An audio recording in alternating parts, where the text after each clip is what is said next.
Beh sì, innanzitutto facciamo i complimenti alla latteria Soligo perché insomma 140 anni sono un'attività lunga, consolidata e insomma se il sistema del latte in questo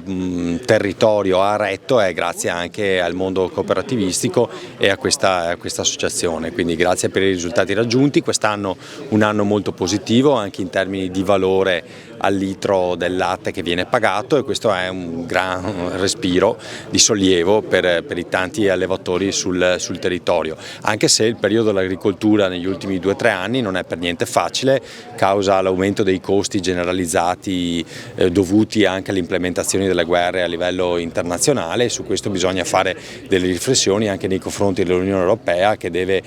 porre le condizioni per poter agevolare i nostri agricoltori, perché altrimenti il rischio è che si chiudano stalle, che non si faccia più attività nel nostro territorio e che si continui purtroppo a importare dall'estero e non tanto dall'Europa ma addirittura extra Europa tanti prodotti agricoli. Questo noi non possiamo permettercelo per la difesa del Made in Italy, per la difesa delle nostre produzioni locali, delle nostre denominazioni e quindi come Regione faremo tutto per poter aiutare il più possibile queste cooperative e questi nostri agricoltori e allevatori.